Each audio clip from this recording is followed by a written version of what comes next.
meus pensamentos são uma continuação da voz que você permite ouvir.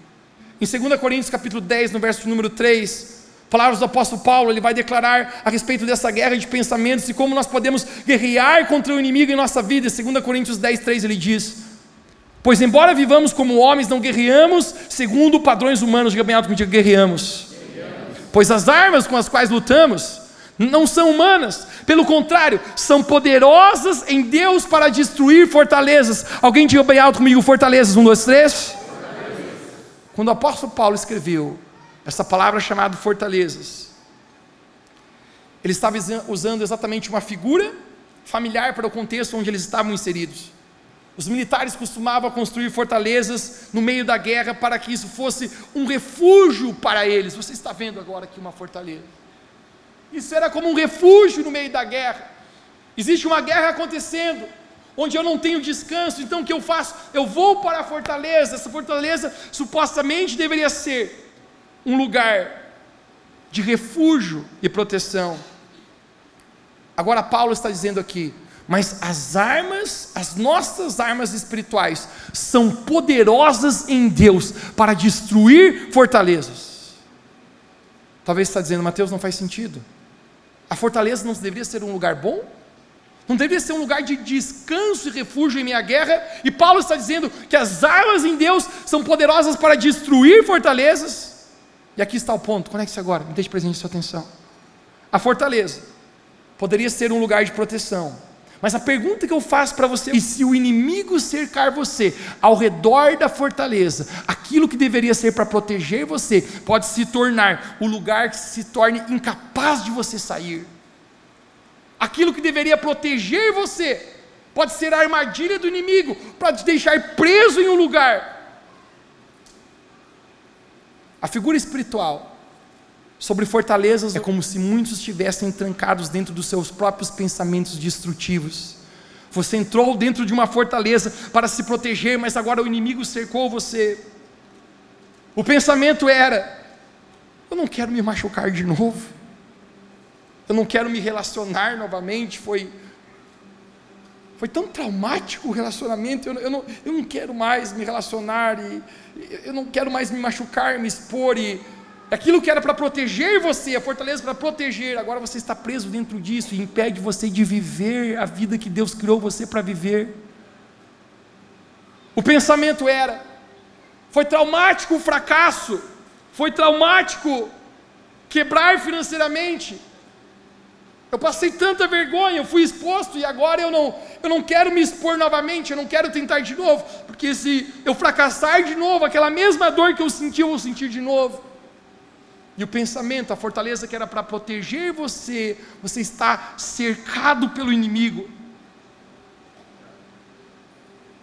cercado por fortalezas de pensamentos de medo, de ansiedade, de depressão, presos a mentiras do inimigo, dizendo que você não é capaz de sair dessa fortaleza. O inimigo quer mentir nos nossos pensamentos, fazer-nos acreditar em suas mentiras. Porém, novamente, 2 Coríntios capítulo 10, verso 4, o apóstolo Paulo está nos ensinando: mas as armas às quais lutamos não são humanas, não é no nível da carne, cara. A tua luta não é contra pessoas, a tua luta é no reino espiritual, contra principados e potestades que se levantam contra o Senhor. Ele diz: nossa luta não é humana, mas pelo contrário, são poderosas em Deus para destruir fortalezas. Esses pensamentos que são errados, esses pensamentos que não são pensamentos de Deus, que são mentiras, que nos prendem de viver o chamado que o Senhor nos chamou para viver.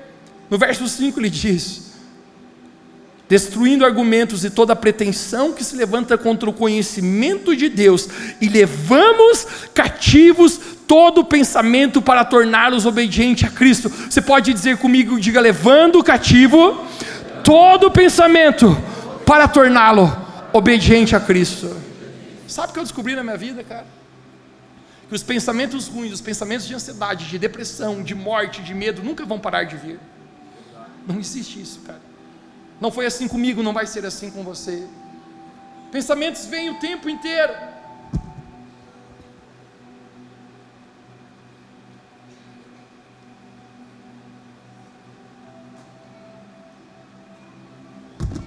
sobre o nosso coração, sobre a nossa mente. Deixa eu falar para você quais são os pensamentos que o inimigo tem jogado sobre você, que você jamais deveria ficar com eles. Qual é o medo, a inferioridade, com aquilo que você parou de acreditar que Deus havia prometido para você, que você possuiria uma promessa, a terra prometida, o seu propósito. Eu apenas sinto profeticamente te falar que pessoas jogaram a corda de sonhos, de coisas que Deus falou para você, e você deixou o inimigo roubar da sua vida, porque você tem permitido pensamentos.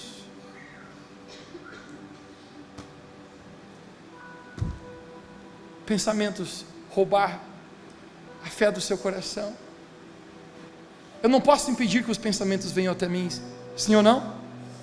Mas eis aqui o que o apóstolo Paulo está ensinando: levando cativo todos os pensamentos à obediência de Cristo.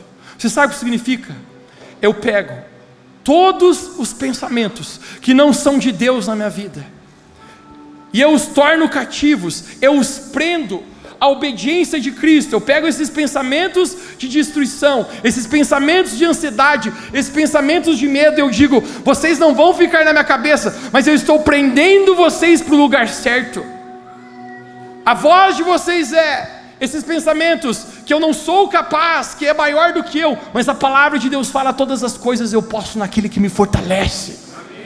A voz é de escassez, a voz é que vai faltar, mas a palavra de Deus declara outra coisa sobre a minha vida. Então eu pego esses pensamentos e eu os prendo, porque a palavra de Deus fala no Salmo 23, que o Senhor é meu pastor e nada me faltará. Então eu confio na palavra do Senhor, e eu prendo cativo esses pensamentos à obediência de Cristo. Vocês, pensamentos, vocês precisam submeter a voz de Cristo, porque não existe nome maior do que o nome de Jesus. Não existe autoridade no céu e na terra que se compare à autoridade que existe no nome do Filho de Deus, Jesus Cristo. Todo pensamento, toda depressão, toda ansiedade, todo pânico precisa se curvar diante do nome sobre todo nome, que é de Jesus. Paulo está dizendo: você leva cativo esses pensamentos. Eu quero que você faça algo, que você identifique qual é a fortaleza, o padrão de pensamento errado que tem prendido você. Eu quero que você pense naquilo que você tem pensado, e você declare pelo poder do Senhor a palavra de Deus sobre a sua vida. Quando você declara a palavra de Deus sobre a sua vida, a sua realidade começa a ser mudada. Esses pensamentos começam a perder poder. Esses pensamentos que vêm, você pega a palavra de Deus e rebate eles na sua vida. Eles jogam, mas você diz: não vão ficar, não é para isso que Deus me chamou.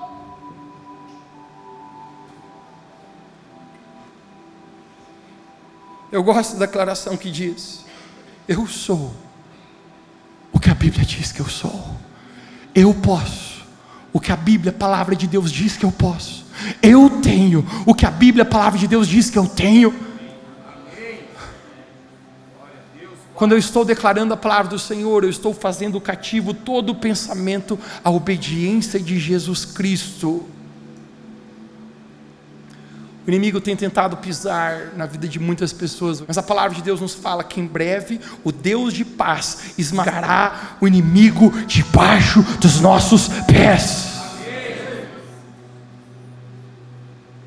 Alguns precisam assumir a identidade, largar a inferioridade, assumir a identidade que Deus colocou na sua vida como filho de Deus, e pisar sobre o inimigo, pisar sobre esses pensamentos. Marcos capítulo 5 nos conta a história de uma mulher que há 12 anos estava enferma com uma terrível doença de fluxo de sangue. Ninguém podia curá-la. Ela já havia gastado tudo quanto tinha com os médicos, mas a Bíblia nos fala que ela ia de mal a pior. A sua situação sempre piorava. Ela estava sangrando por baixo, ninguém podia ver. Esse é o retrato de muitos. Nós estamos sangrando espiritualmente, emocionalmente, nos sentimentos, no coração, e ninguém está vendo. Já parou para ver que muitas vezes ninguém consegue ver que você está sangrando? Eu estou sangrando e ninguém vê. Vocês podem estar a sorrir publicamente, mas a batalhar no privado, aquela mulher, ninguém pode ver ela sangrando. Talvez você esteja aqui sangrando, você não tem falado nem para ninguém isso, tentando ser forte, tentando não expor. Mas naquele momento, ela ouviu que Jesus estava passando, e no coração dela, Marcos capítulo 5, me dê aqui o verso 27 na tela. Quando Jesus está passando, quando ela ouviu falar que Jesus estava lá, ela chegou por trás dele, e no meio da multidão, alguém diga comigo, multidão. Multidão é um grande obstáculo para ela. Ela tocou no seu manto. Algumas traduções dizem, na orla do seu manto. Isso aqui é a parte mais incrível. Ela tocou no seu manto, porque pensava, está nos pensamentos. Se eu tão somente tocar no seu manto, eu serei curado. Amém. Eu quero falar para você que por um pensamento entrou ansiedade na sua vida, e por um pensamento também vai entrar fé no seu coração. Amém. Por um só pensamento entrou medo na sua vida, mas por um pensamento também entrará fé e segurança e confiança no Senhor na sua vida. Amém, Jesus. Porque pensava, a batalha nos pensamentos. Quando nós colocamos os pensamentos no Senhor, quando nós tiramos os pensamentos errados, nós começamos a vencer a batalha sobre saúde mental e emocional.